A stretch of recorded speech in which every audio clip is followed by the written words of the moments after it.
Sounds have the power to generate your ability to attract to yourself that which you desire. 3 key words describing the principle are the title of the following section. Listen carefully to these 3 words. Sounds have power.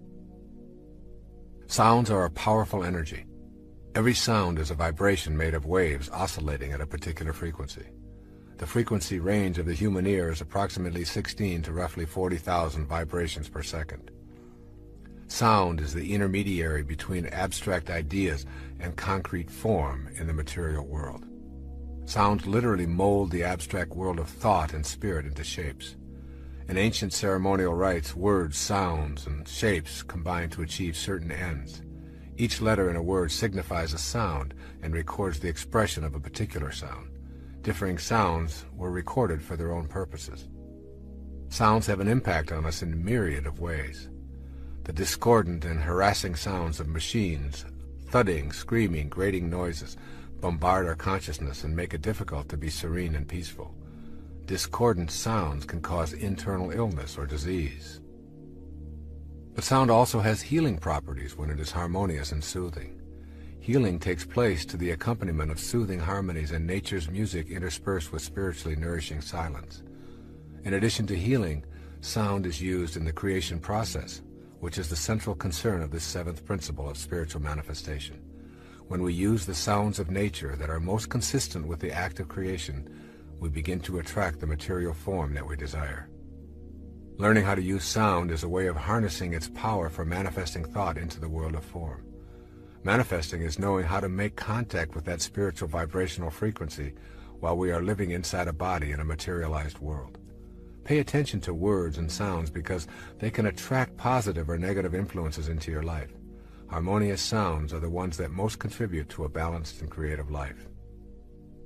But before going into the actual use of meditation sounds, it is necessary to learn how to prepare yourself to use sounds in your daily meditation. You need to gain access to a method that will take you beyond the mind to a state of consciousness that transcends your thoughts. This higher state of consciousness beyond the mind is called Siddhi awareness. S-I-D-D-H-I. Siddhi awareness. Siddhi awareness or Siddhi consciousness is a perfect state of awareness in which there is a complete absence of doubt and no delay between the origination of a thought and its materialization into the world of form. It is an unlimited state of being in which creation occurs instantly without any time lag from thought to form. When we contemplate this state of grace, our minds challenge the idea and provide us with many reasons as to why it is impossible. Siddhi consciousness, however, has absolutely nothing to do with the mind. Let that sink in. Siddhi consciousness is beyond the mind. This state of graceful being has nothing to do with the mind, whose nature is a constant inner monologue. The mind frets continually about an unlimited number of desires that can never be adequately fulfilled. You can give your body great pleasures with booze and sex, give it fancy automobiles and delectable gourmet meals, body massages, and every other imaginable delight. The next morning, when it recovers, your mind has a new list of demands taped to your forehead, asking for more and more of what it can never get enough of. This is the nature of the mind, which is ruled by the ego. Your mind, then, is only a barrier to experiencing Siddhi consciousness, wherein you are in a state of bliss and complete acceptance, and your desires are the same as your experience of life. Your mind blocks the vision of your highest awareness. Your highest self has its own language. When your body is stilled and totally in the present, thoughts disappear. Then you can start the exquisite process of meditating with sound. It is the magic of this sound meditation that I am going to explain in the 7th principle. This is a Siddha technique to take you beyond the constraints of the ego and the mind to a place within yourself where you can change your vibrational frequency through the use of sounds of creation. There's a magic to the sound of creation. As you begin to incorporate these ideas of the power of sound into your consciousness, going beyond the darkness of your mind to the light of your highest self, think about these words that open the book of John in the New Testament. In the beginning was the Word, and the Word was with God, and the Word was God. The word God has the same sound that is in virtually all of the names for the original creator. All traditions describe a creator of the Word and humankind. Here is a list of names used for the creator: Ra, Krishna, Rama, Buddha, Adonai, Brahman, Siddha, Shiva, Jehovah, Kali Durga, Tat, Gayana, Mahanta, Mahavira, Anu, Atva, Nanak, Yahweh, God, Allah. The obvious sound that is in all of these names for the Creator is the sound Ah. Ah expresses a feeling of bliss and joy. The sounds of creation and joy are synonymous. It is not an accident that the name for the Creator in virtually all languages contains the sound Ah. Ah is the only sound that humans make effortlessly, simply by taking in a breath and without moving the lips, the tongue, the jaw, or the teeth. If you move any of these, the sound changes. Ah is the sound of effortless perfection, as is creation itself effortless and perfect. Ah, the sound of creation, is one sound you will want to use as you practice the language of Siddhi consciousness. It takes you beyond the incessant self-dialogue that characterizes your mind. When you repeat the sound Ah in connection with your manifestation meditation practice, you are literally repeating the name of God. Let me share with you from my heart. I have 6 daughters and 2 sons, but I have a 16-year-old daughter, the only child that we have who has taken a different path in her life, and we've struggled with it. And she had a very serious automobile accident. She had to be cut out of the car. She has taken a path of drinking and experimenting in drugs and so on. And I know that this is a path, and it's a very painful path, and she's had some very difficult times with it. And she's got a whole thing about authority and doing things her own way and so on. And I understand it, because I've lived it my whole life. And every time, I must say that in the last 3 or 4 months, there's been just incredibly dramatic shifts in our life. And it's because there has been a shift in how I and my wife are dealing with this. And I used to, when I would think about her, I would be filled with rage and filled with pain. And I would be tearful, and I'd be angry at the dumb choices that she would make and the things that she would do that just didn't seem to make sense. And I don't know if you've raised teenage daughters, but I saw a wonderful title for a book about raising teenage daughters. It said, Get Out of My Life. That was the title. But first, drive me and Cheryl to the mall. All right? It's a great book, by the way. And so I would be in my mind, and I'd be thinking about it, and I would try meditating, and I'd try working on it, and so on.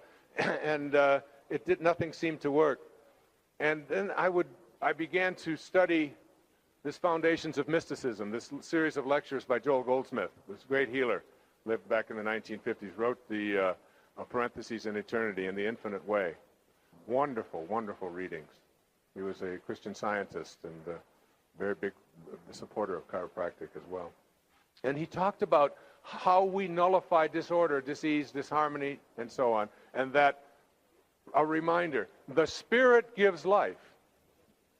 The flesh counts for nothing. These words that I say unto you are spirit.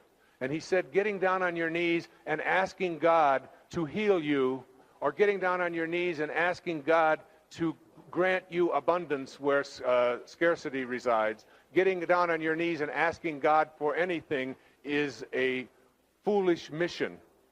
Because the assumption behind asking God to give you something is that God already has it, but he's holding it back. He said, Luke 15:31 says, all that I have is thine.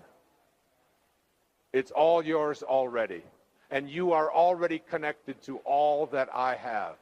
And God, he said, isn't going to be doing anything different 1 hour from now than God is doing now. And God isn't going to be doing anything different an hour from now than God was doing 100 years ago or 1,000 years ago. God is the infinite now.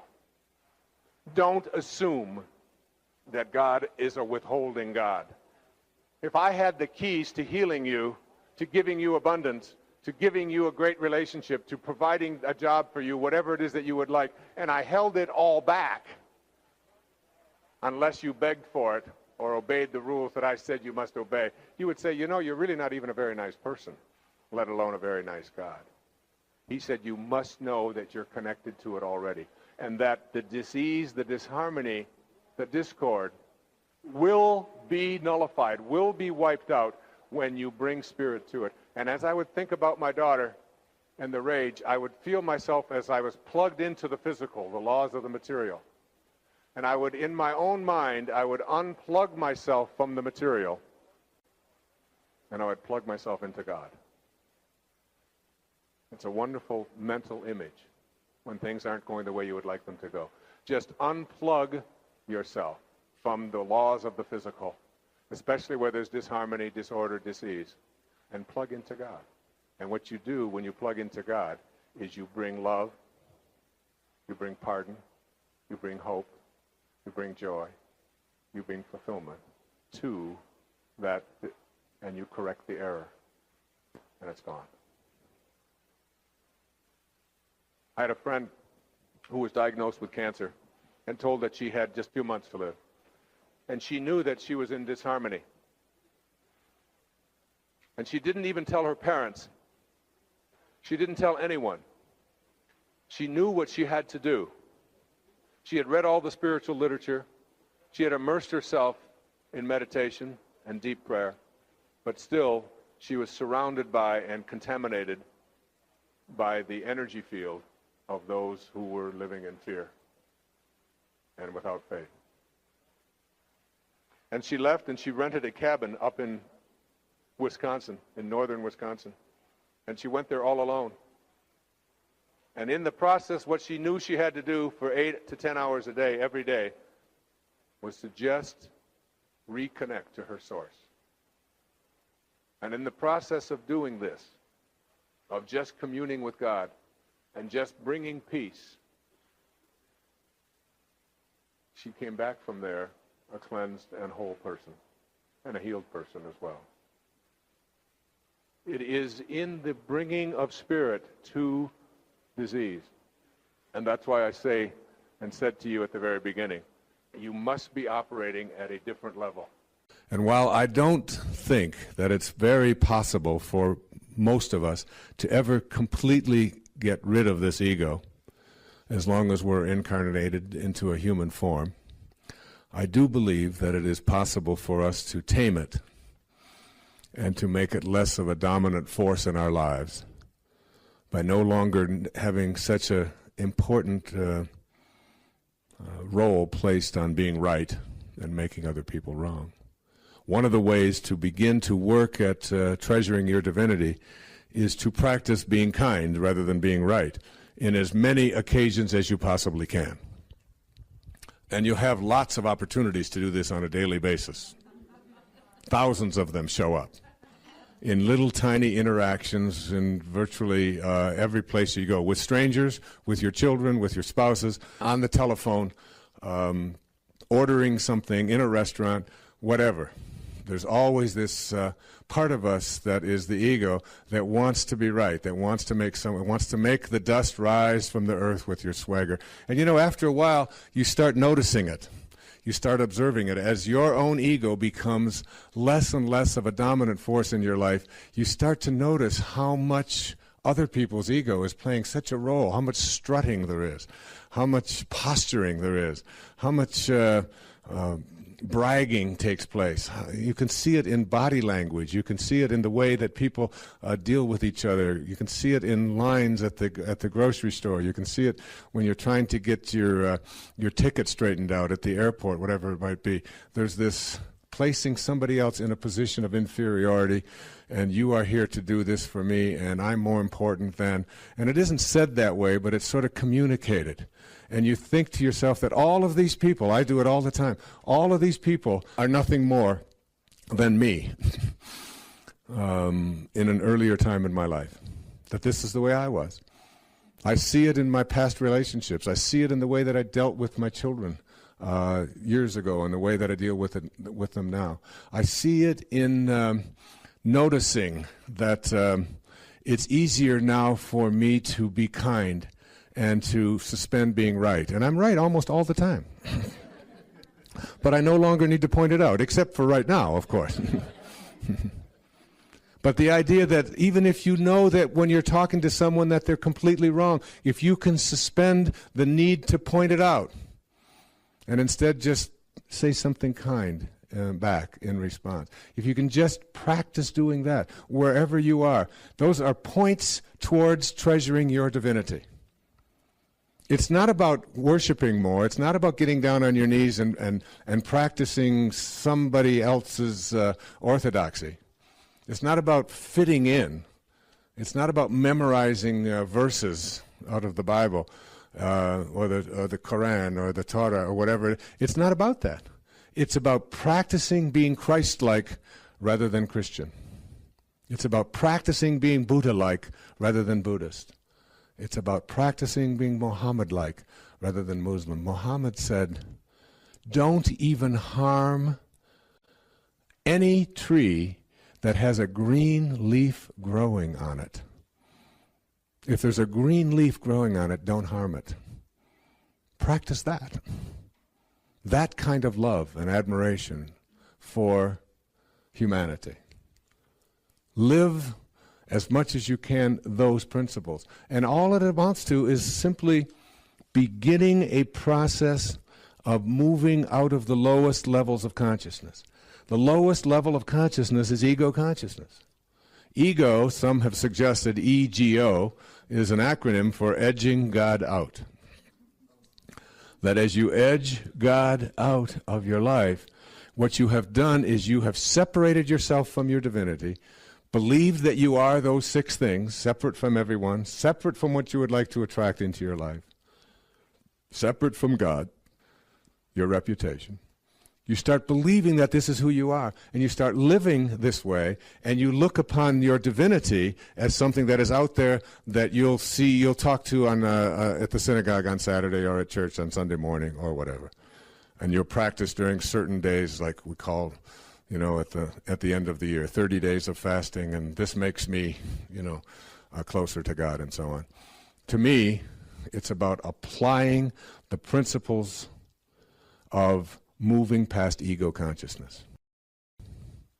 And when I see conflicts between one group and another, men versus women, when I see conflicts between people who are older and people who are younger, when you see conflicts existing between people who have one color skin and a different color of skin, when you see conflicts between people who wear a robe versus those who wear a yarmulke, when you see all of these divisions, and there are just endless numbers of them that we pigeonhole ourselves into, they are still the cause of virtually all conflicts on the planet. We still are dividing ourselves. We don't understand that this is a round planet, and on a round planet, there's no choosing up sides. There are no sides. Mindfulness just is, Here's one of the Thich Nhat Hanh's quotes. He says, "Walk as if you are kissing the earth with your feet." It's a practice of putting your mind and your consciousness onto exactly where you are in the moment, and being able to find beauty. It's one of the great teachings that I learned as a young man is that looking at beauty in the world is the very first step in purifying the mind. To be able to find beauty. I remember the story I told of Viktor Frankl when I was with him in 1978 on a panel in Vienna. The great Viktor Frankl, who wrote Man's Search for Meaning, and he said that they would give. We had lunch after that, just the two of us. I was very, very touched, and it was one of the most memorable moments of my life. And he said to me, when we were given a bowl of dirty water with a floating fish head in it, and that was our protein for the day. And he said you had to be able to find a way to find beauty in that. He said when we're challenged with circumstances over which we have absolutely no control, that we're challenged to change ourselves. And instead of looking at this as poor me and this shouldn't be happening and isn't this awful, but looking at it in terms of this is where I am. This is where I am in this moment. And in this moment, I'm going to find beauty in this and be in a state of appreciation for this fish, for it's giving its life to me. It's allowing me to survive and so on. And he said the people, he told me, and I'll never forget this, he said the people in the concentration camps, this was in Auschwitz in Poland, he said the people who couldn't find beauty in the circumstances that they were in, the horrible circumstances that they were in, he said they would always perish. He said, you've got to be able to see beauty. You know, the famous line from John Keats in Ode on a Grecian Urn, beauty is truth, and truth is beauty. That's all you need to know on earth. That's all you know on earth, and all you need to know. And so that this ability, and that's what mindfulness is. It's walking on the earth and kissing the ground with your feet with each step that you take and becoming aware of it. He talks frequently about being able to find beauty in just drying a dish. Yeah, a lot of times people sit down, and while they're while they're sitting down for a meal, they're already thinking about what they're going to have for dessert, and instead of just being there in this moment. If this is the appetizer and this is the bite that I'm taking, and and this is what I'm tasting in this moment, and to find beauty in virtually everything that there is in you. It's this way of making the mind pure. Every beauty which is seen here below, down here below, by persons of perception resembles more than anything else that celestial source from which we all come. Isn't that great? Every beauty that we see resembles more than anything else that source. We're talking about source, connecting to source, from which we all come.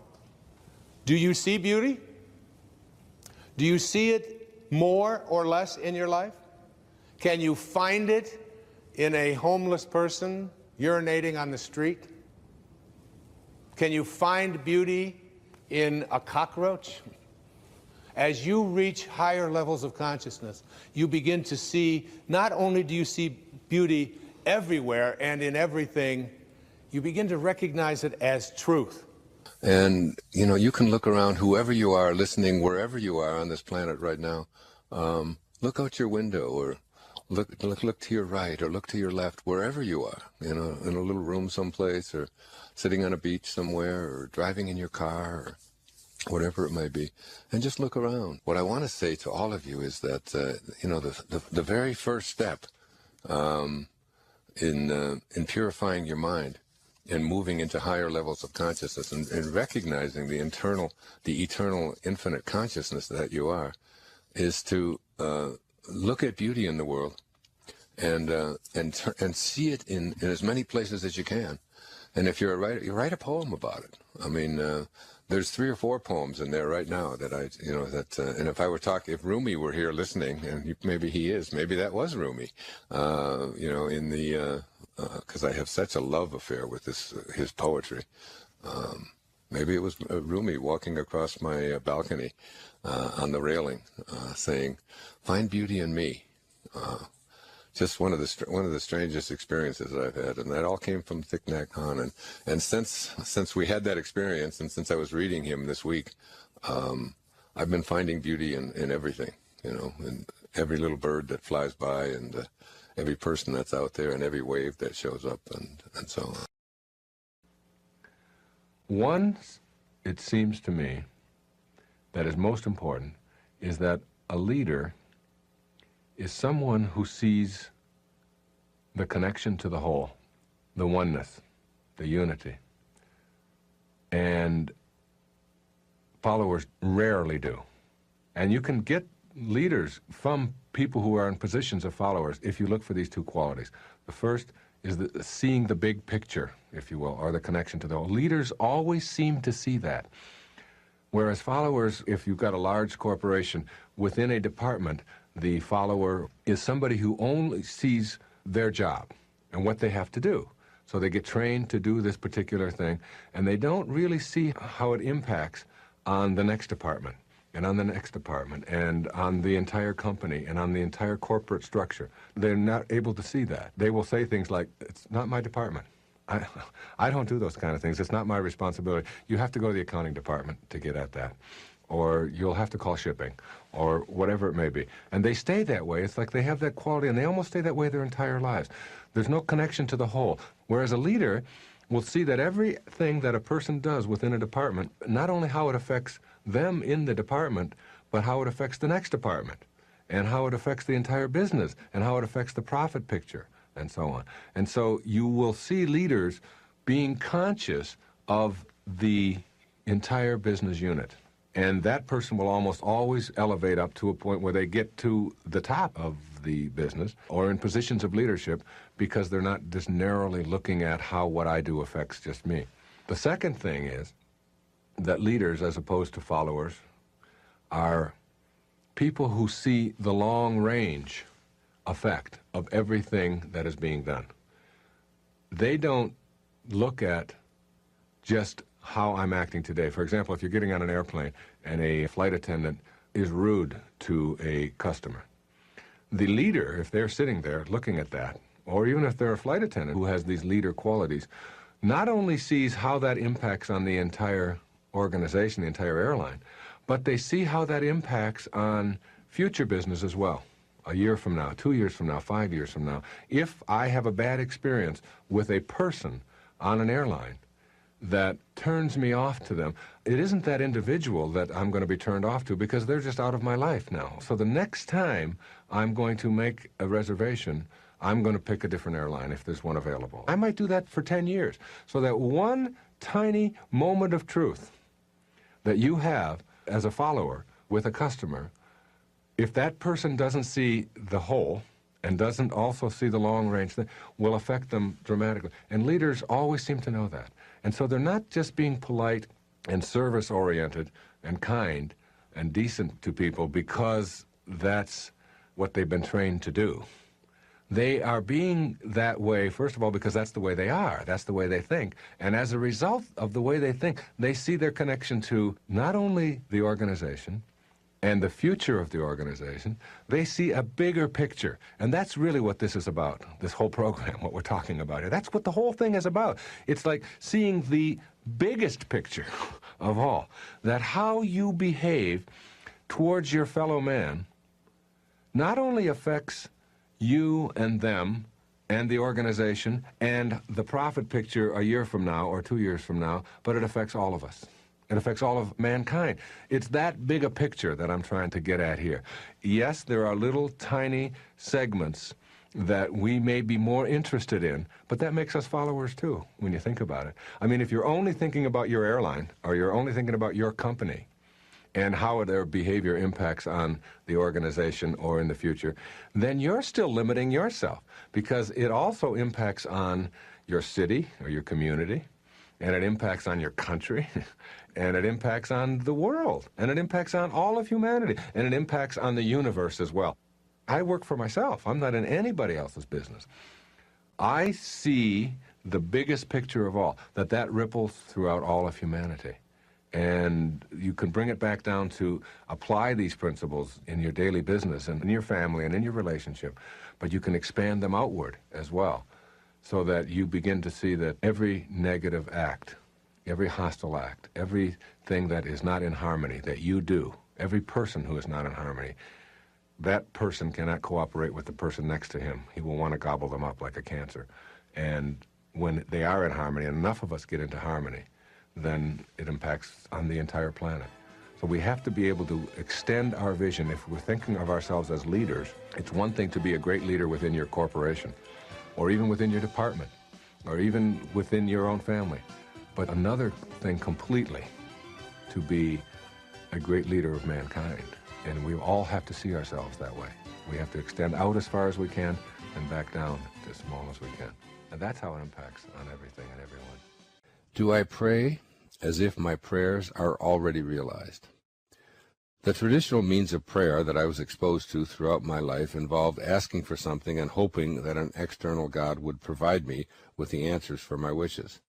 A close friend and colleague of mine, Greg Braden, who is also a student and admirer of Neville, writes in his penetrating book, The Isaiah Effect, "Rather than asking that the outcome of our prayer come to pass, we acknowledge our role as an active part of creation and give thanks for what we are certain that we have created. Whether we see immediate results or not, our thanks acknowledge that somewhere in creation our prayer has already been fulfilled." Unquote.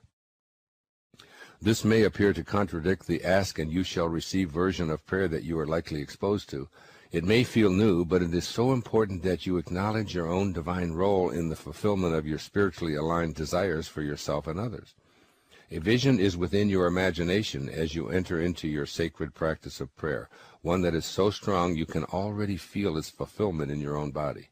To once again quote Neville, quote, "The moment you accept the wish as an accomplished fact, the subconscious finds means for its realization. To pray successfully, then, you must yield to the wish, that is, feel the wish fulfilled," unquote. Being a piece of God, and therefore altogether God, as a part of the entire process of creation, you become an active participant in your own private prayerful moments. Consider shutting out your senses completely, along with all of the evidence they continually place before you, because you are, in your prayers, going to attempt to feel what they, that is, your senses, will most assuredly deny. Perhaps describing what I do will help you. When I pray, I always yield to the wish that I have for myself, my loved ones, and the entire planet, and all of its inhabitants, rather than attempting to force my wish or to have God take over and do my bidding for me.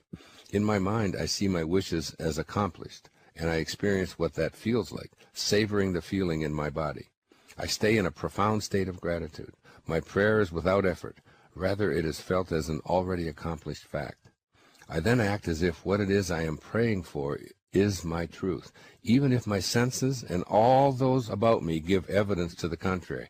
I'm not asking for special favors because I do not believe in an ego-constructed deity who plays favorites, or who has the ability to heal everyone, yet withholds these favors because he or she is looking for something from me.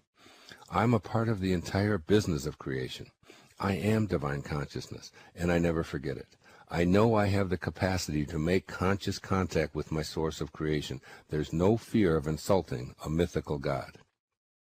In the I Am Discourses, Saint Germain says, quote, "I say to the students in all sincerity, there is no possible way of attaining a quality or a desired attribute without claiming it," unquote.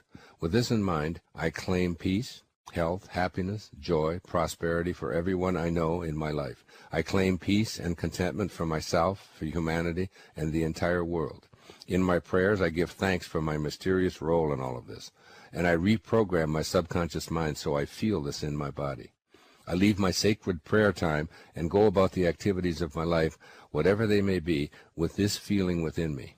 I am not discouraged by what my senses might be reporting. I have left all ideas of time and timing behind, and I trust in the I Am presence that is my true identity. Often at night I engage in prayerful visualization. I visualize faces of people I know who have crossed over and left the outer world, people I've seen in the media but have never met, and people I knew as a child. I surround them with love. I see the love, and I feel it for them and myself. I am calling in the I Am presence.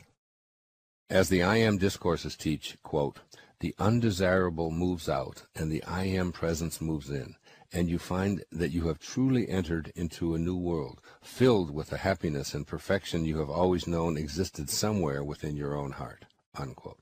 This is prayer to me, and when I emerge from these moments of prayer, it's as if I've attended a movie and seen the successful end of the film, even though I may not have been shown precisely how that ending was achieved. This is not only the great power of prayer, it is also the power of a wishes-fulfilled life. No ego, no force, no special privileges, simply an awareness of the power that exists within us when we assume that what we pray for, always aligned with our highest selves, is a completed fact. We are, each and every one of us, a participant in this dance of creation. What I call authentic prayer is inviting divine desire to express itself through myself. It expresses my experience of oneness with the divine energy. This may sound like a radical or even blasphemous notion, but is the source of all spiritual traditions. Here's a few examples. In Christianity, they say the kingdom of heaven is within you. In Islam, they say those who know themselves know their God. In Buddhism, they say, look within, you are the Buddha. In Vedanta, they say, Atman, or individual consciousness, and Brahman, universal consciousness, are one. Yoga says God dwells within you as you. Confucianism, heaven, earth, and human are of one body. And in the Upanishads, the ancient texts of the Hindus, by understanding the self, all this universe is known. Trust, then, is the cornerstone of my praying, and with it comes the peace that is the essence of manifesting. The famous Danish theologian Søren Kierkegaard once said that once you label me, you negate me. And our past is filled with labels about what we can and can't do. I'm not very good at this. I'm not athletic. I'm not musical. I'm not able to do certain kinds of activities. I don't have a good memory. I'm not very good at mathematics. I've never been good at relating to other people. I'm shy. I'm nervous. I'm clumsy. These are all labels from the wake, from our past. And all of them are just things that you have used as an explanation or as an excuse for why you don't move into a different place in your life. And they all revolve around this thing called failure. I tried them, I wasn't good at them, therefore I failed. And when you give up your personal history, you give up the concept of failure. It is, again, another illusion. You have never failed at anything in your life. Everything you've ever done has produced a result. You are just out there producing results. The issue isn't whether you fail. The issue is, what do I do and what have I done with the results that I have produced? So that if you go to, I love that story that I heard not too long ago of a little boy who was walking, and you know how little boys do it? I used to do it all the time, and you take a softball and you throw it up into the air, and then you have a bat, which is often a stick, it was for us, and you swing at it like this, and the little boy throws the ball up into the air, and he swings, and he misses. So he picks the ball up again, and he walks a little further, and nobody's around, and he throws the ball up into the air, and he swings again, and the ball falls to the ground. He misses. Then he picks up the ball again, and he looks around, and nobody's there, and he throws it up into the air, and he swings his stick. It misses again and hits the floor, the ground. And he responds, "What a pitcher."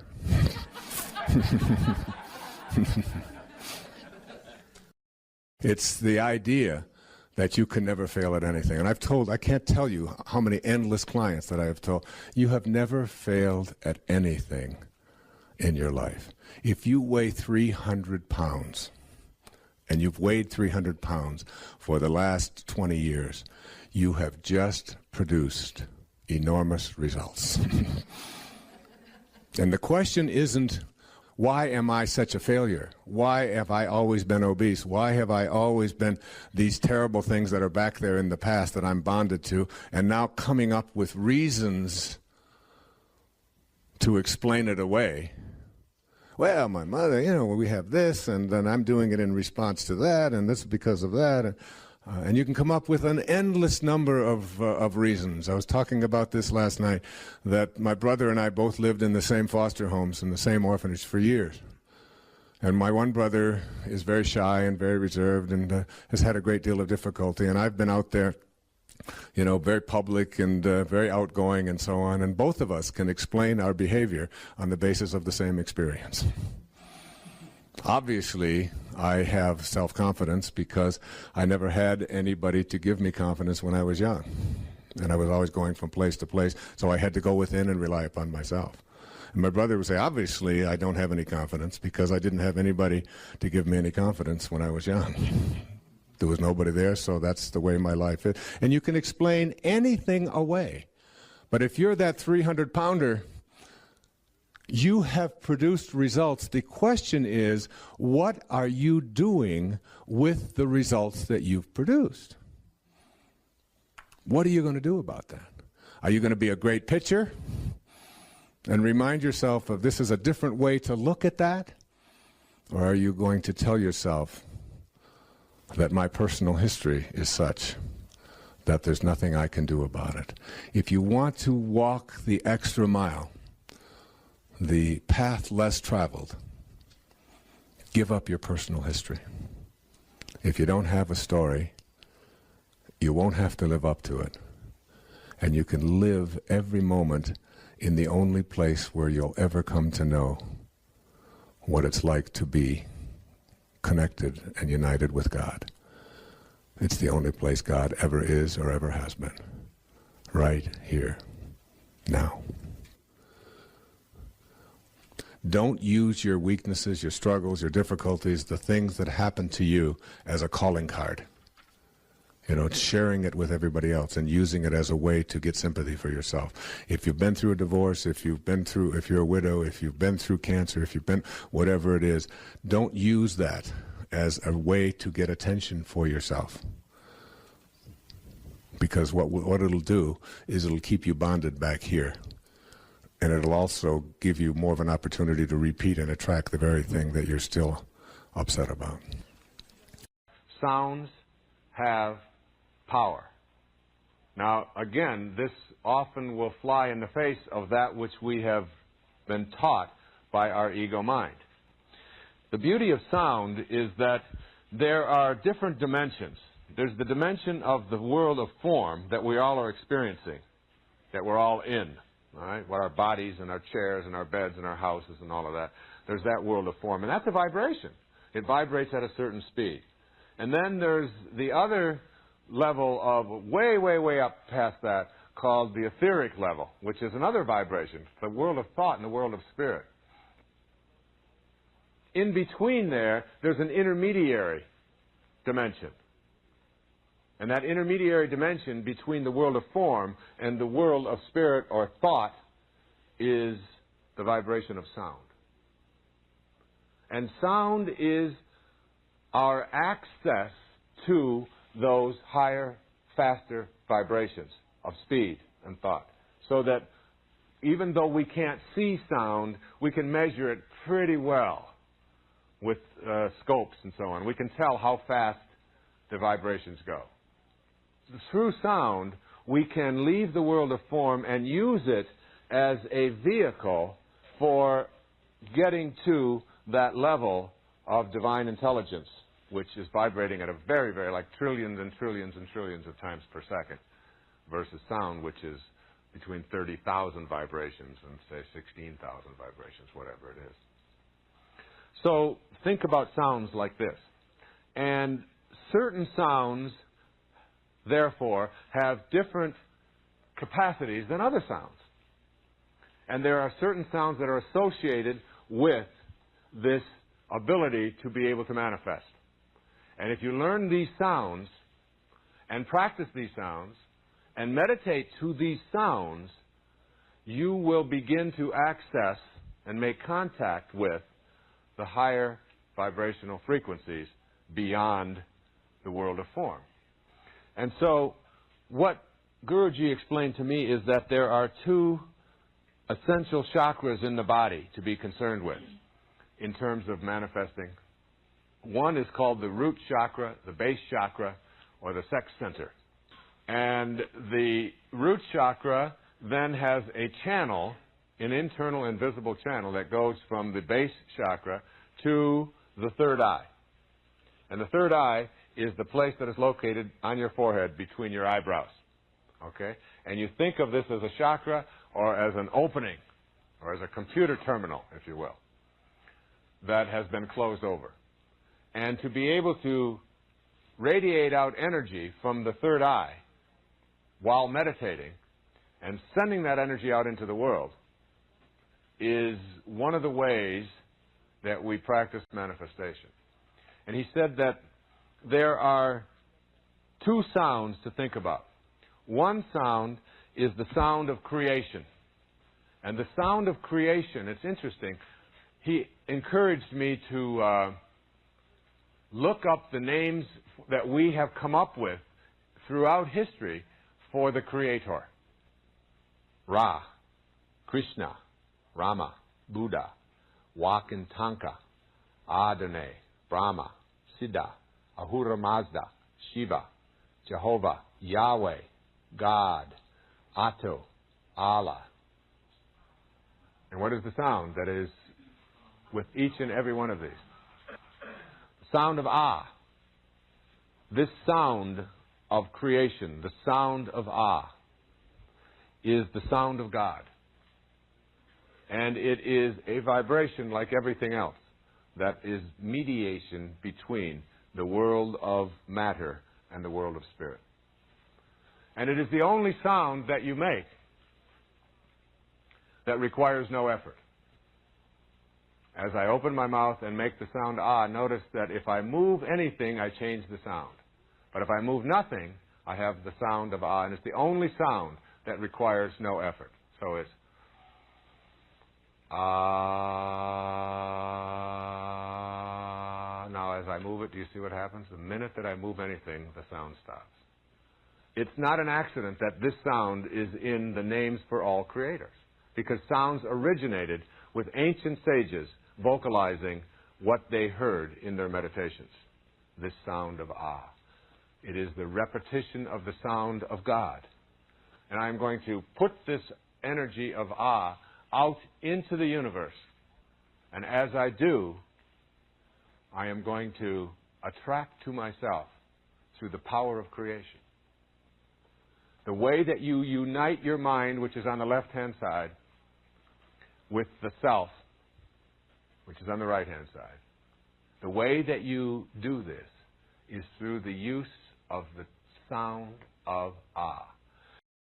There's also another sound, and this second sound is the sound of all that has been manifested in the world. This is your meditation of gratitude. If you take anything in the physical plane and reduce it down to its basic sound and put it on a scope and measure that sound, you will hear the sound of Om. The sound of Om. It is the universal sound. It is the sound of gratitude. In the evening meditation, you also repeat the sound of Om. But you don't ask for anything. You just send out your gratitude for all that has manifested in your life. And you will feel an enormous sense of peace and joy. If you wish to become a divine, immortal angel, that is, to live your life at meaning from a God-realized perspective, then restore the angelic qualities of your being through virtue and service. The Tao Te Ching, Te means virtue. This, and I underline this emphatically, this is the only way to gain the attention of the immortals who teach the methods of energy enhancement and integration that are necessary to reach the divine realm. This is the only way to gain the attention of the immortals, of the angels, of the divine intelligence, of that which has gone before you, of God, whatever you want to call it. You know that there's guidance out there. You know that when you have passion for something, that passion is really the presence of God within you. When you feel something so strongly that you can't ignore it, that you just have to be it. I hope you're thinking about what your calling is, just what it is, regardless of whether you've actualized it, fulfilled it, whether it's an empty pipe dream, whatever it is. Just think about it. Just think about it. What it is that you feel in here that just won't go away, that calls you to something.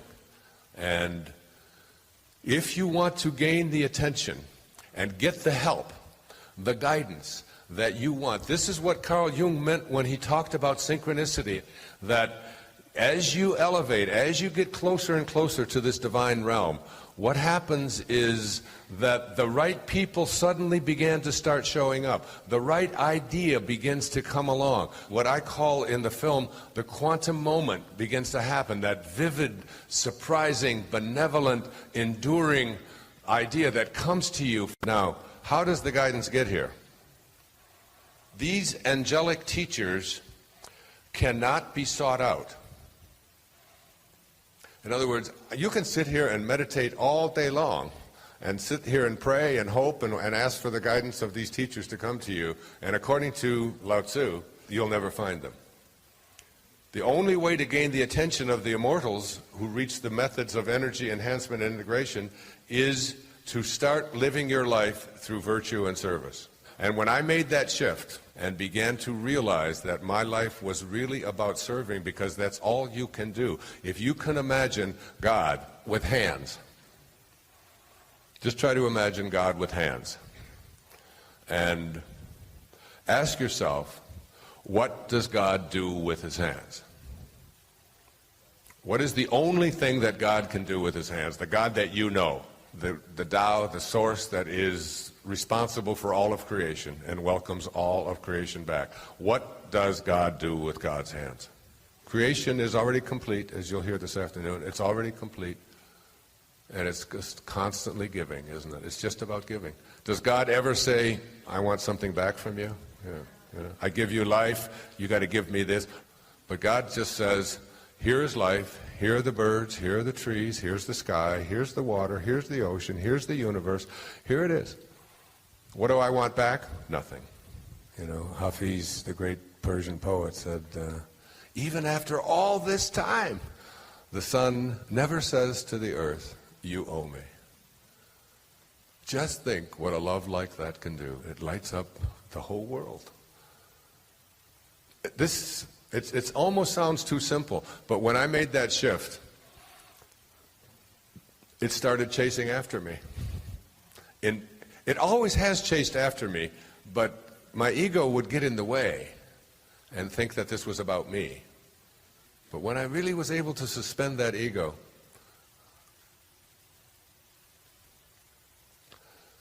these angelic teachers cannot be sought out. It is they who seek out the students. Now here it comes. This is the part that blows me away. I've been leading up to this. When you succeed in connecting your energy, who you are, with the divine realm, which is what this whole program has been about, reconnecting you to the divine realm, the one that you originated from, the one to which you will return, through higher awareness and the practice of undiscriminating virtue, which is what the Tao Te Ching is, the transmission of the ultimate subtle truths will follow. This is the path that all angels take to the divine realm. That all of those of us who would like to get to this place of living a life of meaning, this is the path that they take. When you succeed in allowing yourself to live from a place of higher awareness, the ego and higher awareness can't coexist. Eckhart Tolle writes a lot about this. Higher awareness is really thinking like God thinks. That's all you have to do. There is a wellspring within you, ancient and eternal, that does not need to be found, for it has never left. It does not shout, it does not plead, it waits, silently, lovingly, patiently. It is the flame that never flickers, the current that never ceases, the breath that does not need to be remembered because it has always been breathing you. Motivation is not something to be summoned like a servant, nor chased like a vanishing dream. It is not given to you by the applause of others or the ticking off of goals. Real motivation, sacred motivation, is a remembering, a return, a homecoming to the self that has never stopped calling out from the silence behind your thoughts. The world will try to convince you that motivation comes from the outside, from competition, from pressure, from reward. But I tell you this, anything that can be taken from you was never truly yours. And the kind of motivation that burns bright and then fades was never lit by your soul. The Tao says, the master does nothing, yet leaves nothing undone. This is not laziness, it is alignment. It is the knowing that when you are in harmony with your essence, right action flows like a river. You do not need to push the river, you only need to remove the boulders of doubt, fear, and conditioning and allow what has always been natural to move through you. What motivates a tree to grow toward the sun? What moves the tides without force or struggle? What awakens a flower in the spring with no calendar, no clock, no command? It is the same divine impulse that lives in you, quietly urging you not to become more, but to become real. Motivation comes not from ambition, but from awareness, not from pressure, but from presence, not from needing to prove yourself, but from listening deeply enough to remember that you are already enough. And in that space, you begin to move. not because you must, but because you may. The ego will demand goals, results, evidence. The soul simply says, let me flow. And when you allow it, when you trust that the inner calling is enough, the outer world responds, not as a test, but as a mirror. The path appears not because you force it, but because you become ready to walk it. Do not wait for the world to light your fire. Be the fire. Do not wait for others to believe in you. Belief is your own breath whispered inward. Do not wait until the conditions are perfect. Conditions are illusions. What is real is your willingness to live from within. There is a force in you that has carried you through every dark night, every heartbreak, every moment you thought you would not survive. That force is not fragile. It is not unsure. It is the divine in motion, and it is you. But you must be willing to turn down the volume of the world to hear it. You must be brave enough to trust silence, to sit in stillness, to feel the ache, the longing, the fire, and instead of escaping it, welcome it like an old friend. It is there to remind you of your depth. You do not need more motivation. You need less distraction from your soul. You do not need more doing. You need deeper being. You do not need a new plan. You need to stop abandoning the one voice that has never lied to you, the voice within. Motivation is not energy. It is remembrance. It is the soul whispering, you are here for a reason, and that reason is not out there. It is in you. Let the world shout. Let the clocks tick. Let the demands press. And let you return inward. Because from within you will rise. From within you will act. From within you will create, not from scarcity, but from surplus. Not from fear, but from love. And that, dear one, is the only motivation that lasts. Because it is not lit by effort, it is lit by eternity. You are not a machine to be fueled by fear or reward. You are a vessel for the sacred. You are a wave that remembers the ocean. You are the unfolding of divinity in human form. Motivation comes from within, and within is where your true life begins. And so, as you breathe in this moment, know that you are not preparing to begin. You are already in the unfolding. The caterpillar does not strategize how to become the butterfly. It simply surrenders to the mysterious intelligence that whispers, now is the time. And from that surrender, transformation occurs without strain, without worry, without needing to understand the entire process. So too is the quiet path of motivation that flows from within. It does not clamor for attention. It simply responds to the inner season of your soul. There is a rhythm to life, a pulse beneath the noise, and when you attune to it, your actions become not frantic gestures of self-worth, but sacred expressions of alignment. You do not need to run ahead of your spirit to catch your destiny. You need only to walk beside your truth, hand in hand with your integrity, and trust that each step will be revealed when your foot is ready to meet the ground. When you act from your essence, every task becomes an extension of the sacred. Washing dishes is not mundane, it becomes a meditation. Writing an email, brushing your hair, offering a smile, each act, no matter how small, becomes a vessel through which your inner presence flows into the world. This is the art of divine motivation, not to do for recognition, but to do because it is the natural response of the soul being itself. The greatest tragedy is not that we are unmotivated, it is that we have been motivated by what is not true. We have been driven by fear disguised as ambition. We have confused noise for purpose, but true motivation does not come from proving.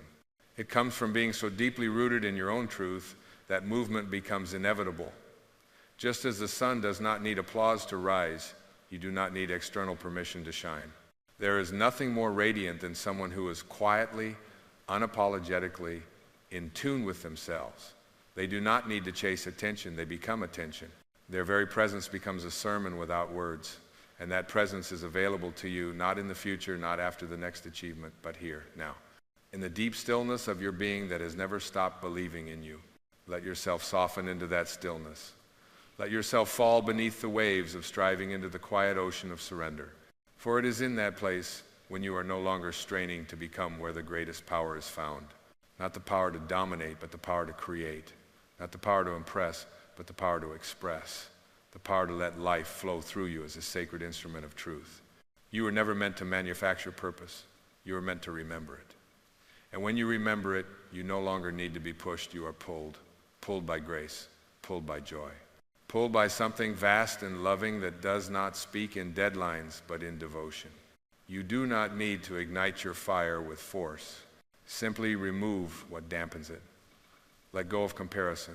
Let go of timelines. Let go of the belief that your worth is somewhere outside of you, waiting to be earned. Your worth is what you are made of. It cannot be added to. It cannot be diminished. It can only be either remembered or forgotten. Today, you are invited to remember. Remember the part of you that does not measure life by productivity, but by presence. Remember the quiet, knowing that your value is not in what you produce, but in what you emanate. Remember that your very existence is proof that life chose you as a vessel for its light. And when you begin to live from that remembering, your motivation becomes effortless. Not because life becomes easy, but because it becomes clear. You stop asking, how can I do more? And begin to ask, how can I be more myself? And that question, asked in sincerity, opens a well of guidance. Within that, no book, no system, no external voice can provide. You become your own compass, your own fire, your own source of light. And as the compass within you steadies, you begin to notice a subtle shift, not in the world, but in the way the world reflects you. Where once you saw obstacles, you now see invitations. Where once you felt pressure, you now feel participation. No longer are you chasing your life from behind or pulling it along from ahead. You are walking with it step for step, soul beside soul, like an old friend you had forgotten how to trust. The moment you stop asking life to perform for you and instead offer yourself in service to it, motivation arises like breath in a quiet room. It is not dramatic, it is not grandiose, but it is unstoppable. Because it is rooted not in the whims of circumstance, but in the core of your being, a being that is timeless, a being that is whole. And when you are rooted in wholeness, you begin to act not because you lack something, but because you are overflowing. You write not because you must impress, but because the words are already blooming in your chest like springtime. You create not to be validated, but because your very breath is a poem and you long to share its rhythm with the world. This is not ambition, this is remembrance. This is the soul's way of saying, I am here to be who I already am without apology, without delay. You are not here to chase dreams that were handed to you by a culture that profits from your discontent. You are here to awaken the dream that was seeded into you before you had a name. A dream that does not require recognition. A dream that does not require you to sacrifice your peace on the altar of performance. A dream that waits for you not at the finish line, but in the quiet decision to walk each step from presence. And presence is not something you schedule. It is something you allow. It cannot be timed, bought, or measured. It is the space between your thoughts. It is the silence behind the noise. It is the unshakable stillness beneath every wave of emotion. It is you, before the striving, before the story, before the need to prove. To live from this place is to trust that your worth is not tied to effort, but to essence. And from that essence, motivation flows like a sacred river. You do not ask the river, why do you flow? You simply stand in awe as it carves canyons, feeds forests, and finds its way to the sea. So too with the soul. It does not move with urgency, it moves with inevitability. The question is not whether the river will reach the ocean. The question is only whether you will surrender to its flow or fight against its current. Fighting looks like burnout. It looks like self-rejection in the name of productivity. It looks like applause that feels hollow and accomplishments that do not nourish. But flowing looks like peace. Flowing looks like actions born from inspiration rather than obligation. Flowing looks like a quiet smile that spreads across your face because you know that what you're doing right now is aligned with your being. And when your being and your doing are one, you are not merely productive. You are powerful. Not the power that dominates, but the power that radiates. The power that bends reality not through force, but through presence. The kind of power that says to the universe, here I am, fully me, do with this light what you will. Help. And in that surrender, in that open-hearted offering, you become a conduit, not for your ego's desires, but for something much deeper, your soul's remembering of why it came here in the first place. You see, your deepest motivation is not manufactured, it is remembered. It is born from listening, from sitting still long enough to hear the sacred instructions etched into your very being. And those instructions do not come in the form of step-by-step plans. They come as feelings, yearnings, sparks that ignite not the mind but the heart. Trust those sparks. Follow them like breadcrumbs scattered by grace itself. They will not lead you into a life that the world necessarily understands, but they will lead you into a life that your soul recognizes as home. And in that home, you will move with quiet conviction. You will speak with clarity. You will act not out of obligation, but out of resonance. And your life will become not a race, but a rhythm. Not a performance, but a presence. Chat GPT Danoi. And in that rhythm, a profound realization begins to bloom, that your life was never meant to be measured in milestones, but in moments. Not in how much you've accomplished, but in how fully you've lived. The soul does not care how many trophies you've earned, how high you've climbed, or how loud the applause has grown. The soul only asks, did you move in truth? Did you offer your gift without self-betrayal? Did you listen when the world went quiet? Because in those quiet spaces where nothing needs to be done, and yet everything begins, you find the wellspring of true motivation. It is not the kind that jolts you awake with urgency. It is the kind that awakens you gently, reminding you that you are not here to be driven like a machine, but to be moved like music. Music does not strive, it unfolds, and so must you. The rose does not panic at the speed of its blooming. The stars do not compare their brilliance. The tide does not question its own rhythm. All of nature knows what we in our forgetting have misplaced. True motivation is not a pushing forward, it is a rising up from within. You do not need to whip yourself into action. You need to become quiet enough to hear the call that is already stirring in the sacred marrow of your life. When that call comes, and it will not sound like a command, it will sound like a knowing, a soft pulse in the heart, a warmth in the belly, a tear that rises without reason. That is the language of the soul. And when you learn to listen to it, your every step becomes an act of devotion. You no longer move because of the world's demands, you move because life itself is living through you. In this space, every breath is prayer. Every thought is a choice. Every moment is an opportunity to return, not to some past version of you, but to the you that has been silently waiting beneath the noise all along. And when you return, when you truly return, you will notice something extraordinary. The things you once forced now come to you with grace. The people you chased now find their way to your door. The dreams you held so tightly now unfold with elegance, not because you pushed harder, but because you aligned deeper. This is the sacred paradox. The less you strive, the more flows. The more you surrender, the more you rise. The more you release what you think should motivate you, the more space is made for what truly does. And what truly does is love. Not the fleeting, conditional love that depends on outcomes, but the eternal love that recognizes the sacredness in each act, no matter how ordinary. That is the only source of motivation that never runs dry. Love for the moment, love for the work, love for the life you are blessed to live. So if you must be driven by something, let it not be fear, let it be reverence. Let your days not be filled with tasks to conquer, but with opportunities to consecrate.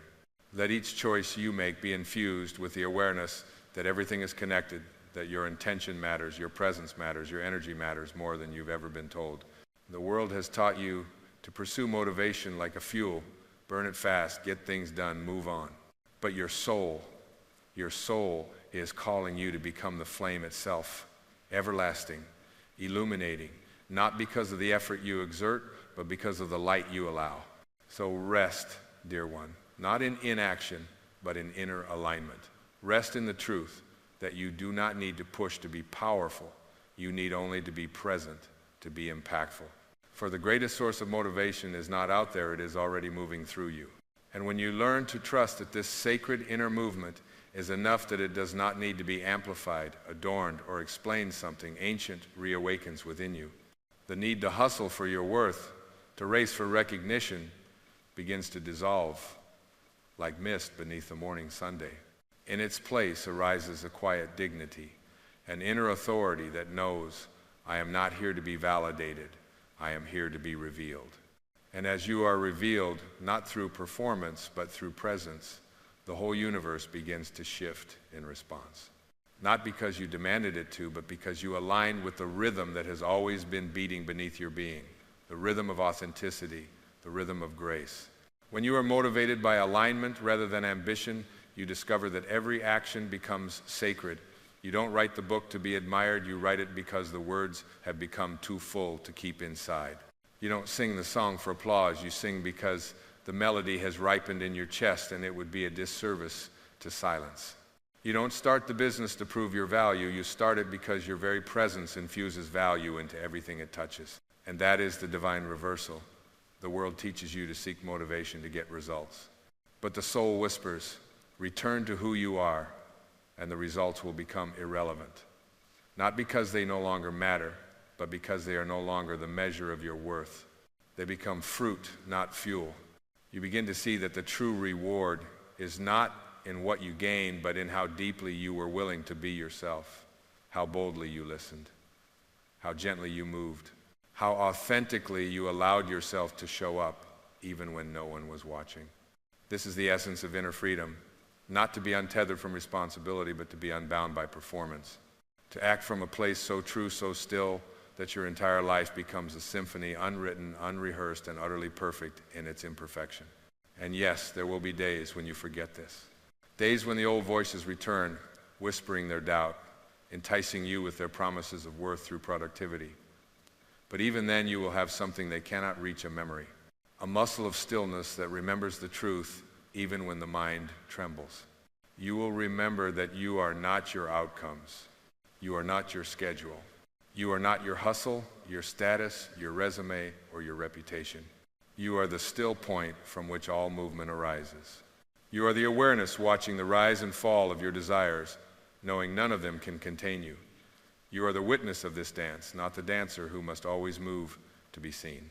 And in this space, you can rest, you can act, you can create, not because you must, but because your essence longs to be expressed not for recognition, but for resonance. This kind of living does not burn you out, it burns you open. It does not leave you empty, it empties you of all that is false. And what remains is motivation in its purest form, desire without desperation, movement without anxiety, purpose without pressure. It is the kind of motivation that speaks softly but moves mountains. That does not seek to conquer, but to contribute. That does not separate the sacred from the ordinary, but sees the sacred in the ordinary, in each step, each breath, each humble offering of your life to life itself. Because this is not about productivity. This is about presence. This is not about force. This is about flow. And when you live from flow, life ceases to be something you manage. It becomes something you meet, something you merge with. Something you co-create, not from fear of being left behind, but from joy in being fully here. That is the holy ground of true motivation, where every breath is a vow to stay connected to yourself, where every action is a prayer, where every moment whispers, you are already enough, and still you are free to bloom. And bloom you will, not with noise, not with urgency, but like the sunrise, inevitable, majestic, and wholly unbothered by who is watching. For the soul does not unfold on a schedule, and truth does not rush to meet a deadline. What is real does not need to be hurried, and what is holy cannot be forced. You are not here to be fast, you are here to be true. And the truest things in this life move slowly. A tree does not grow in haste, a mountain is not carved in moments. The deepest rivers run the quietest, and the most transformative truths arrive not with fanfare, but with a whisper that says, now is the time. Now is the time to stop waiting for permission, not from the world, not from your past, not even from the parts of you still unsure if you are worthy of the life you long to live. The truth is, you would not carry the vision if you were not already encoded with the capacity to fulfill it. The dream is not a test. It is a mirror showing you what already lives within. And when you see it clearly, without doubt, without disguise, you begin to feel the power of choice returning to your hands. Not the kind of choice that rushes to fix or prove, but the sacred kind, the choice to simply begin, to say yes, to move not because you are pressured, but because you are finally present. From this place, even the smallest step becomes a revelation, a turning point, a doorway to a life not built by striving, but by surrender. Because you are no longer living from the outside in, you are living from the inside out. And that shift, that quiet, almost imperceptible shift, is everything. Suddenly, the path ahead is no longer a staircase you must climb, it becomes a song you must dance. Suddenly, your days are no longer filled with things you must accomplish, but with moments you get to experience. The fire within you is no longer a blaze burning out of control. It becomes a hearth, steady, warm, endlessly generous.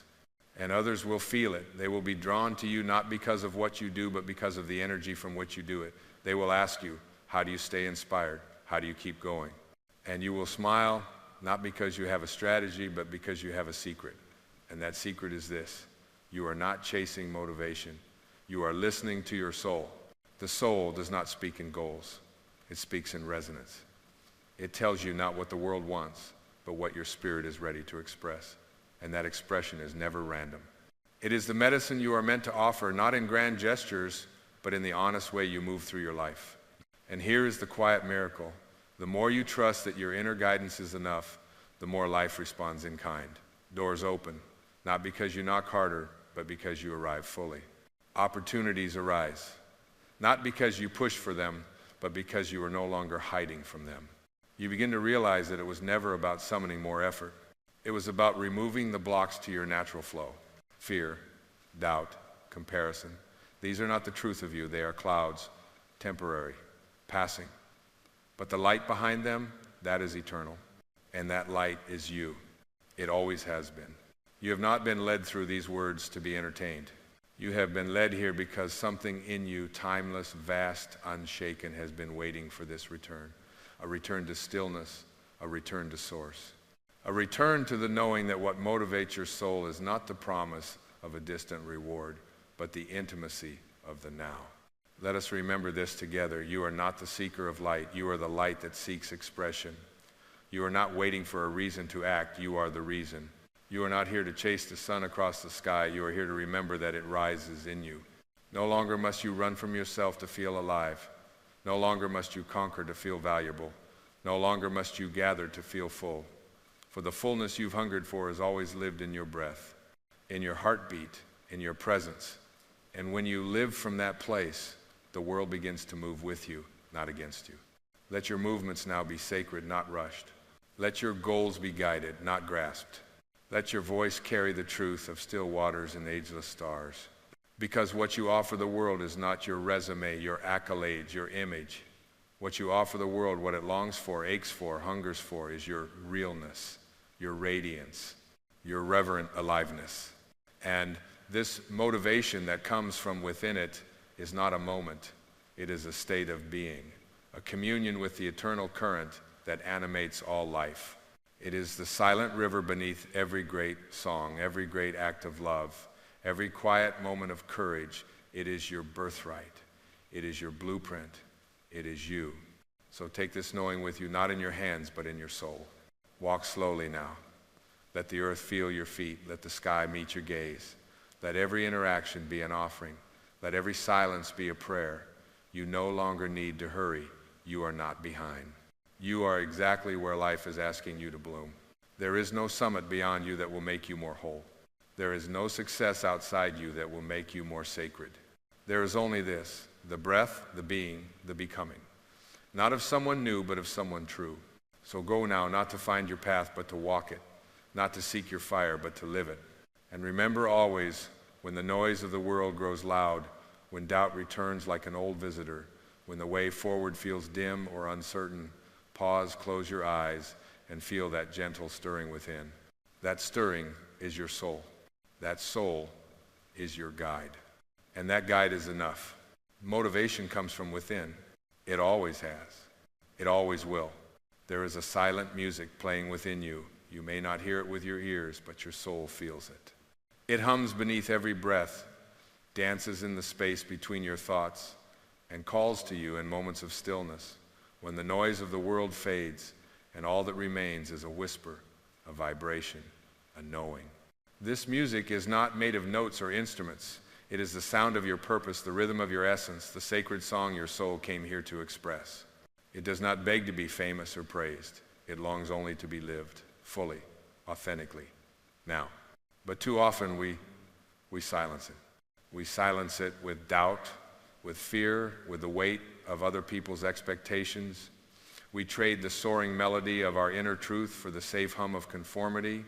We bury our dreams beneath layers of should and must, and later, telling ourselves that someday we will begin, someday we will speak our truth, someday we will create, dance, sing, love, risk. But someday is not a day on the calendar of eternity. And so I ask you softly but firmly, with all the love I have in me, will you let that music die inside of you? Will you go to your grave with your song unsung? Will you dim your light so others can stay comfortable in the dark? Will you deny the sacred expression that only you can bring into this world? No soul is born without music. No life arrives without purpose. You are not here by accident. You are not a random act of biology. You are a divine creation, an infinite being wrapped in a temporary form, and the music within you is your soul's way of reminding you why you came. There is a reason why the Tao Te Ching speaks of the value of emptiness, of becoming like the valley, of softening and yielding. It is in that emptiness, in that openness, that the music can rise. The ego clings to form, to control, to outcome, but the soul simply longs to be expressed. And when you live from your soul, the music plays without effort. You become a flute through which the breath of the divine flows. You become a river that carves canyons, not by force, but by surrender. You become a tree that doesn't strive to grow, but trusts the sunlight, trusts the rain, trusts the unfolding of life. So why do we hold back? Because we have been taught that we are not enough, that our voice is too small, our dreams too foolish, our essence too strange. We are told to be realistic, to be safe, to be quiet, and in obeying that command, we abandon the very thing we came to share. But the soul is not here to be realistic. The soul is here to be radiant. You were not born to blend in. You were born to awaken, to ignite, to ripple, to love so boldly, so freely, that your very presence becomes a song the world has never heard before and yet always longed for. And yes, the world may not understand you, but that's not your job. Your job is not to be understood. Your job is to be true. Do not wait for permission. Do not wait for the applause. Do not wait until you feel ready. The soul doesn't ask if it's worthy, it knows. Your unexpressed music is not just a sadness, it is a sacred grief. The grief of a divine spark trapped behind walls of fear. The grief of potential unused. The grief of love withheld. And the only healing is expression. Let it out, even if your voice shakes, even if your hands tremble, even if no one claps. Let it out. The poem, the song, the truth, the yes, the no, the tears, the joy, the silence. Let it out. Because the more you express, the more you remember, and the more you remember, the more alive you become. This life is not a rehearsal. It is the main act. The curtain is already open. The stage is already lit. The audience is your own soul, watching, waiting, praying that you will step forward and sing. Even if you are afraid, especially if you are afraid, because fear is not a stop sign, it is an invitation. It is the trembling doorway between who you were told to be and who you really are. And when you walk through that doorway, not with arrogance, but with sacred courage, you discover a world beyond safety. A world where you don't just survive, you soar. You begin to realize that the voice calling you forward is not outside of you. It is not the demand of society, not the echo of ambition, not the pressure of time. It is the ancient voice within the voice that existed before you were born into form, the voice that remembers the agreements your soul made before it wore a name. That voice doesn't yell, it doesn't beg. It simply beckons like a candle glowing in the darkness, reminding you of the way back home. And home is not a place on a map. It is not found in applause, in status, in recognition. It is found in alignment. In the still moment where your breath meets your being and your being meets the divine, that is where the music stirs. That is where the melody begins to rise, not from effort, but from surrender. You don't have to compose it, you don't have to plan it, you only have to listen. For the music within you is not a performance. It is not meant to be judged or critiqued. It is a sacred offering, a love note from your soul to the universe, a vibration that ripples outward in ways your mind may never understand. A single note of truth can change the whole composition of a life. And so the question is not, will they like my song? The question is, will I let it sing? Will you stop editing yourself into silence? Will you stop waiting for the perfect moment, the perfect words, the perfect plan? Will you stop comparing your symphony to someone else's noise? You are not here to mimic. You are here to manifest. You are not here to follow. You are here to flow. And your flow cannot be mapped, predicted, or controlled because your soul is a river born of the infinite and it will not be tamed. This is the courage you are being asked to embody, not the courage of warriors, but the courage of truth tellers, of soul bearers, of those who choose to stand in the rawness of their authenticity even when the world offers no guarantees. There is a sacred fire in you. It may have burned low, buried beneath years of doubt and duty, but it has never gone out, and now it longs to rise, not to consume, but to illuminate, not to destroy, but to transmute. When you live from that fire, your life becomes art, not because you set out to make art, but because everything you touch becomes infused with presence. Your words become prayers. Your silence becomes sanctuary. Your steps become a dance that heaven watches in awe. But you must choose. You must choose to stop living according to a script written by fear. You must choose to step beyond the role you were cast in by circumstance. You must choose to let the truth of your being write the next scene. And truth is never loud. It does not shout over others. It does not demand attention. It simply shines like the sun, indifferent to whether it is seen or understood. It shines because that is its nature. So shine, not to be seen, but because you are light. And when you begin to shine from that place, something ancient within you exhales a long-forgotten breath that you've been holding since the day you began to believe that love had to be earned, that worth was conditional, that truth had to be softened to be safe. But now that breath returns. Now the exhale begins, not in resignation, but in release. Not in giving up, but in finally giving in to yourself. The moment you step into your truth, the universe does not blink in confusion. It sighs in recognition, because you are not defying life by being who you are fulfilling it. You are the blooming of a flower that has waited lifetimes to open. You are the echo of a song the stars sang before there were ears to hear it. You are the presence of the eternal clothed in this fleeting body, and when you live as that, you need not prove a thing. The ego is terrified of this freedom because it thrives in the chase. It feeds on the future. It builds palaces in the mind that you are never allowed to enter. It says you will be worthy when, and then it changes the conditions as soon as you approach them. But the soul doesn't move in futures. The soul moves in presence, in immediacy, in the fullness of now. And so when you begin to live from the soul, not conceptually, not spiritually bypassing, but truly rooted, you realize something quietly revolutionary. There is nothing missing. Not in you, not in this moment, not in your life. Even the so-called flaws, the wounds, the stumbles, they are not detours. They are sacred brushstrokes in the art of your becoming. Nothing has been wasted. Not a single tear, not a single heartbreak, not a single moment spent wandering. Every path you've walked, every version of you that once believed it had to be smaller to be loved, they all led you here. And here's holy. Here is where the music begins again. Perhaps you stopped hearing it. Perhaps the weight of the world grew too loud, but it never left. That divine frequency, that ancient hum, it's still vibrating through your chest, waiting to be noticed. It doesn't need fixing. It needs your listening. So sit, be still. Let the world race on if it must. Let the news scream. Let the timeline scroll. Let the pressure build like waves against your window. But within, be the unmoving mountain. Be the vast sky. Be the silent witness who remembers. Because when you remember not with the mind, but with the being, all striving ceases. The seed does not strive to bloom. It allows. The moon does not fight to shine. It reflects. The wave does not struggle to reach the shore, it flows.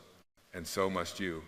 Let go of the performance. Let go of the identity that says you must always be progressing, improving, upgrading. You are not software, you are soul. You are spirit, you are essence.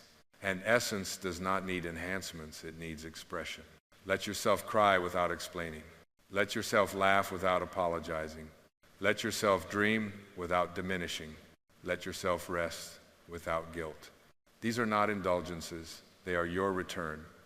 They are how the music finds its way through the cracks and begins to echo again through every chamber of your life. And when it does, you don't just live, you resonate. You walk into a room and shift its energy without speaking a word. You touch someone's hand and they feel seen for the first time. You speak and your voice carries the weight of 100 unseen angels. That is the power of someone whose music has not died within them. That is the light you were born to shine. And as the music of your soul reawakens and begins to play not in notes but in the rhythm of your living, you begin to see that your entire life is the instrument. Every scar, every joy, every silent night you spent wondering if you mattered, they have become the strings, the keys, the breath holes through which the divine symphony plays. You begin to feel it in how you move slower now, more aware. You are no longer rushing towards some imagined destination.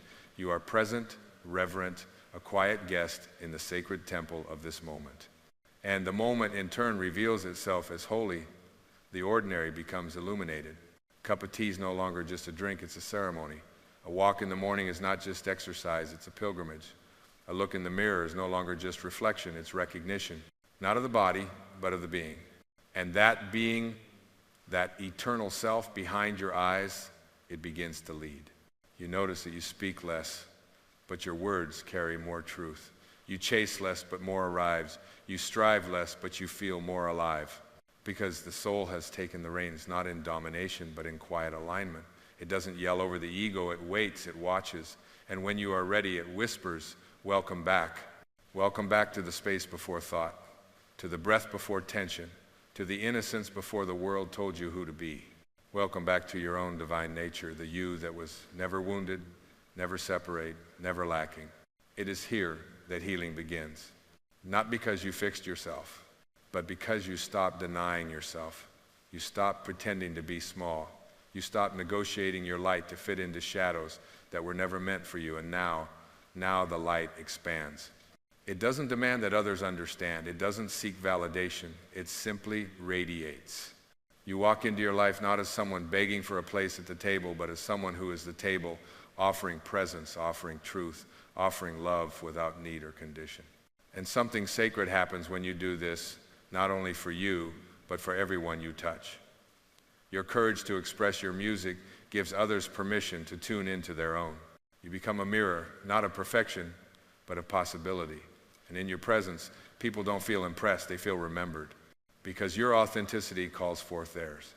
Your truth awakens their longing. Your stillness quiets their chaos. This is why you must not die with your music still in you, because your music is not just for you. It is the medicine someone else has been praying for. It is the light someone else has been stumbling toward. It is the note that completes a song the universe has been composing through all of us, each soul, a different vibration, a unique expression of the one, and without your note, the symphony remains incomplete. So sing, even if your voice quiver, even if you've forgotten the words, even if no one else understands the tune. Sing because your soul remembers. Sing because the divine is listening. Sing because the silence of suppression is far more painful than the vulnerability of expression. Let the melody of your being rise like a prayer, like a sunrise, like a gentle truth finally free. And in this sacred rising, you begin to feel what was always true but never fully claimed, that your life is not just a series of events. It is a love letter from the infinite, written in breath, in blood, in boldness, and quiet. Every experience you've lived, even the ones that bruised your spirit and bent your hope, was part of a deeper calling, a mysterious curriculum designed not to punish but to polish. You were never broken. You were being shaped, and now you begin to understand. The pain you carried was not the sign of your unworthiness. It was the cracking open of the shell so your essence could breathe. The nights you spent alone were not voids, they were chambers where your soul could echo back to you the sound of its own voice. And the longing you felt, that ache so deep it didn't have language, wasn't a curse, it was your music, knocking from the inside, asking to be let out. The world told you to be useful, to be efficient, to be impressive, but the soul says only this: be true. You do not have to be anyone else to be divine. You do not have to do anything special to be sacred. You do not have to reach a single milestone to be meaningful. You are already holy not because of what you've done, but because of what you are. A soul on fire with remembrance, a spirit clothed in flesh, a flicker of God made visible through breath and heartbeat. And so you begin to live differently. You wake not with urgency, but with reverence. You speak not to perform, but to reveal. You give not to be praised, but because giving feels like breathing. And in this way of living, fear loses its grip, because fear feeds on illusion, and you no longer dwell in illusion. You no longer mistake your identity for your essence, your story for yourself. You no longer cling to outcomes like lifeboats. You realize the only true security is presence, and presence is always available. Always, even now. Especially now. You walk through the world like one who is seen behind the curtain, not above it all, but beneath it all. You touch the soul of things. You begin to see pain not as something to avoid, but as something to honor.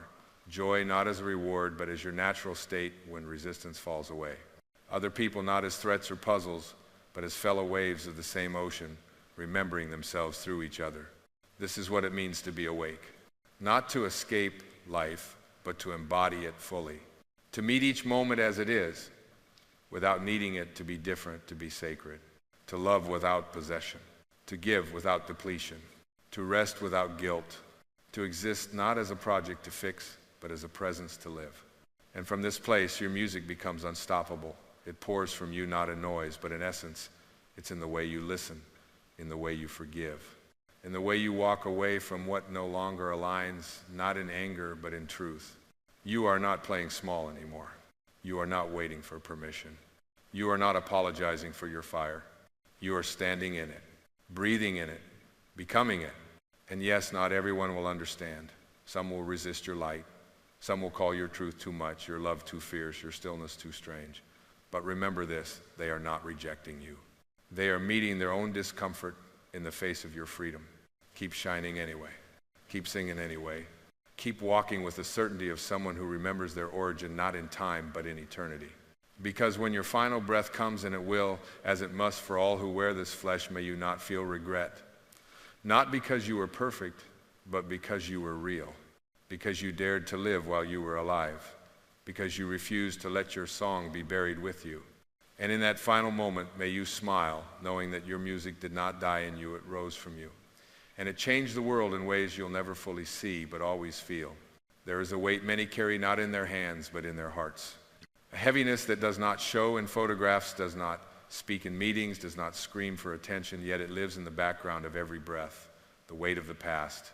Of all that was left unsaid, all that was done and cannot be undone, all the moments when you betrayed your own truth just to be accepted. This weight weaves itself into the bones, into the muscles, into the pause before we speak, into the hesitation before we dream. And though we wear smiles, though we fulfill roles, though we go on living, something within us whispers that we are not yet free. The soul knows. The soul remembers who you were before the world taught you to be afraid. It remembers the softness you once carried without shame, the wildness that danced before you were taught to be small, the wonder that saw magic in mud and miracles in silence. And that memory, that sacred memory, is what fuels your longing now. You think you're yearning for success. You think you're hungry for validation. But beneath that, what you are truly yearning for is freedom. Freedom from the narratives that have held you hostage. Freedom from the inherited shame passed down through generations. Freedom from the guilt of being too much or not enough. Freedom from the voice that says you should be over this by now. But healing does not follow a clock. And the soul is not interested in timelines. The soul is interested in truth. And truth is, you cannot liberate yourself by denying what you feel. You cannot transcend by pretending you've already arrived. You cannot release the past until you meet it not with judgment, but with love. So go back gently, not to relive, but to retrieve. There are pieces of you waiting in those old memories, not the wounded parts, the wise ones, the parts of you that endured, that survived, that still believe in beauty despite everything. They are still there, not lost, not broken, waiting. And as you walk back into those memories, hold your younger self as you wish you had been held. Say the words you needed to hear then. Offer the love that no one else knew how to give, because every time you bring compassion to your past, you unchain your present. This is how the soul is liberated, not by escaping the pain, but by walking through it with presence, by saying, even this has something to teach me. Even this can be turned into light. For nothing is wasted in the hands of the divine. Not your failures, not your regrets, not your heartbreaks. They are the soil in which your compassion grows. They are the ashes from which your empathy rises. And when you no longer fear your own story, when you no longer hide from your own depth, you become unshakable. Not because you are untouched by pain, but because you are no longer ruled by it. Your soul doesn't want safety. It wants aliveness. It wants you to laugh fully again, to cry without shame again, to dance like the wind again, to speak with no need to explain or justify or edit, to love not to be completed, but to remember you were never incomplete. This is the liberation your soul has been seeking, the permission to exist as you are, without armor, without masks, without the weight of the past chaining your wings. And this liberation, it is not a moment, it is a practice, a devotion, a sacred unfolding. And with every breath that says, I choose presence, you step further out of the prison of your history and into the vastness of your being. And as the soul prepares to fly, it does not soar away from the world, it sinks deeper into it, not as a burden, but as a blessing. This is the paradox of liberation. You don't ascend by escaping life, you ascend by embracing it more completely. Not in theory, not in spiritual bypass, but in the trembling courage to let each moment matter. You begin to see that the things which once haunted you no longer hold their power, not because they've disappeared, but because you've changed your relationship to them. The wound you once tried to hide has become a sacred portal. The mistake you couldn't forgive becomes the doorway to humility. The relationship that broke your heart becomes the teacher that opened it. Nothing is wasted. Even your sorrow is sacred. Even your confusion is part of the path. And it all begins to soften. The grip on your story, the clenched fist around who you thought you had to be. You are not the narrative. You are not the name. You are not the version of yourself that only existed in order to be loved by others. You are what remains when all of that falls away. You are the breath before identity, the silence before sound. And in this silence, the music becomes clearer. It's not grand, it's not theatrical, it's a quiet return, the kind that happens when the inner child finally feels safe enough to come home, when the deepest parts of you trust that they no longer need to perform, that they can just be naked in truth, bare in light, unafraid of being seen. This is how the soul sings. Not in noise, but in realness. Not in perfection, but in presence. And this realness begins to reshape everything. You no longer chase things to fill a void. You no longer try to be chosen. You no longer grip life so tightly, afraid it will slip through your fingers. Instead, you become the vessel through which grace flows. You begin to hold space for others, not as a savior, but as someone who knows what it feels like to be seen at the level of soul. And in this way, your liberation becomes a lighthouse. Not loud, not flashy, but steady, still, unmoving in a stormy world. You don't need to shout your truth when your presence radiates it. You don't need to force change when your energy invites it. You don't need to heal others when your own healing ripples into every room you enter. This is the silent revolution, the return to wholeness. And wholeness does not mean that everything is clean or resolved or fixed. It means that you have come home to all of it.